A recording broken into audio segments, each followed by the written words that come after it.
नमस्ते बच्चों, आइए आज हम लोग त्रिभुज के बारे में देखते हैं। त्रिभुज होता क्या है? तो तीन भुजाओं से घिरी हुई किसी भी बंद आकृति को हम लोग त्रिभुज कहते हैं। किसी भी त्रिभुज में तीन भुजाएं, तीन कोण तथा तीन शीर्ष होते हैं। ठीक है, जैसे ये है हमारा त्रिभुज, तो इसमें आप देख सकते हैं कि यहाँ पर एक, दो और तीन भुजाएं हैं। यहाँ पर तीन कोण बन रहे हैं तथा प्रत्येक कोण पर यहाँ पर एक शीर्ष का निर्माण हो रहा है। तीन भुजाएं, तीन कोण तथा तीन शीर्ष के द्वारा बनी हुई किसी आकृति को हम लोग त्रिभुज कहते हैं। आइए अब त्रिभुज के प्रकार के बारे में देखते हैं। त्रिभुज कितने प्रकार के होते हैं? तो सबसे पहले देखते हैं कि कोण के आधार पर कितने प्रकार के त्रिभुज हैं। पहला है हमारा समकोण त्रिभुज। समकोण त्रिभुज का मतलब होता है जिस त्रिभुज में एक कोण 90 डिग्री का हो उसे हम लोग समकोण त्रिभुज कहते हैं। एक कोण हमेशा जो है 90 डिग्री का होगा। अगला है हमारा न्यून कोण त्रिभुज, एक्यूट एंगल ट्राइंगल। इसमें जो है तीनों कोण न्यून कोण होंगे। तो किसी भी त्रिभुज जिसमें कि तीनों कोण न्यून कोण है उसको हम लोग न्यून कोण त्रिभुज कहते हैं।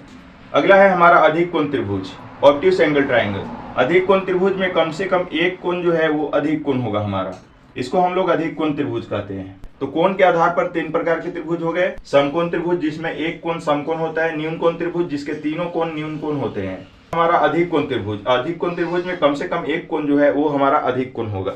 आइए अब हम भुजा के आधार पर त्रिभुज के प्रकार को देखते हैं।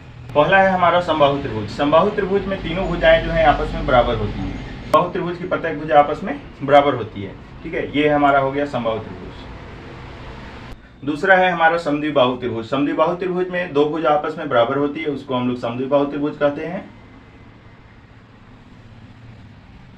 ये हमारा जैसे दो भुजा बराबर हो गया तो ये है हमारा समद्विबाहु त्रिभुज।